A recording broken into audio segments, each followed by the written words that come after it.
Fact to follow-up segment tonight. The nation's most populated state, California, has not yet legalized marijuana, but really they have.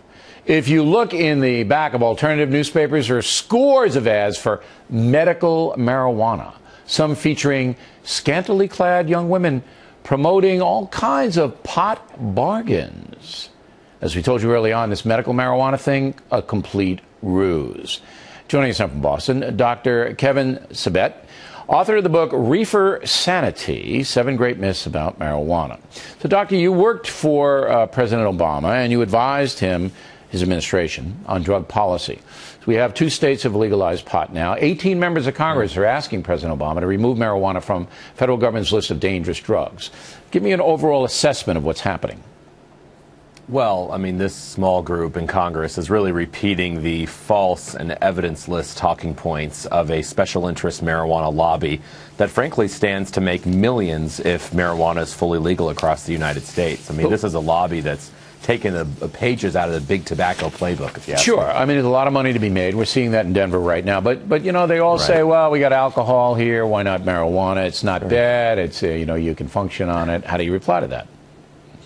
Well, I mean, look, alcohol is legal for cultural reasons. It's not legal because it's great for your health. Although we do know that marijuana is not as embedded in our culture as alcohol is. And frankly, alcohol and our legal policies on alcohol, tobacco, and frankly, prescription drugs have led to a massive lobby that lives off of addiction for profit. But the question is, you know, do we now want to add another list to that list of legal drugs? And the science, I mean, we can't have a debate on the science. The science is in. Marijuana is addictive. It's about as addictive as alcohol. And for kids, 1 out of every 6 kids who smoke marijuana at age 16 will become addicted. And, you know, that has huge implications for IQ. Listen, I couldn't agree with you more. As a former teacher, high school teacher, I know what it does. Right. Once a kid starts into any drug, the childhood is over and all of that. Now, in Europe, Portugal, for example, has legalized marijuana. What's happened over there?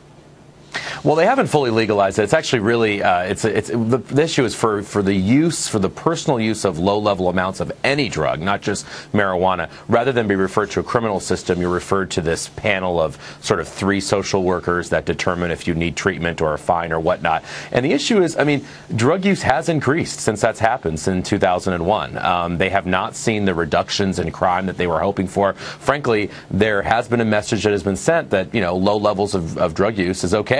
Of all drugs, by the way, not marijuana. So Portugal's use of drugs has risen in the face of this decriminalization.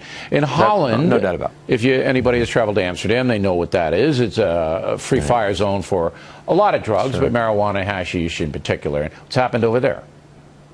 Well, marijuana use has tripled among young adults since the time that they really commercialized it like we are now in Colorado and Washington. And actually, though, lately they've been scaling back their policy. The government actually doesn't like it. It's a public nuisance to have these coffee shops that attracts all kinds of tourists, kind of tourists that they don't want. So they're actually closing down coffee shops and finding out that now the Netherlands is just about the #1 country in Europe that has to demand more marijuana treatment because there are actually more people with problems in the Netherlands than almost any other country in Europe because of this. So what I hear you saying, though, is if, as we said in L.A. and in California, it's de facto legalized now with this ridiculous medical marijuana ruse.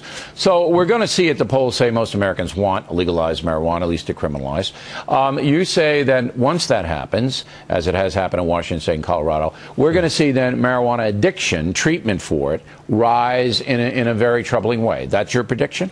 No doubt about it. Look, I don't think anybody wants to throw people in prison for low-level amounts of use. That's not what legalization is about, though. It's about creating an industry whose business it is to increase addiction. So if your business model is you have to increase addiction, then that's going to happen. And let me tell you, already after this first month in Colorado, things aren't going well. Kids are going to the ER for ingesting pot cookies and candies and edibles. Actually, that ad you showed in California, as ridiculous as it was, is almost nothing compared to the ads that are in newspapers, not alternative, but regular newspapers in Colorado. And the Denver Post. Yeah, I mean, this has been normalized. The Denver Post is promoting it. They have a pot columnist and what's good and what's bad. I mean, that newspaper is disgraceful. There's a lot of money to be made.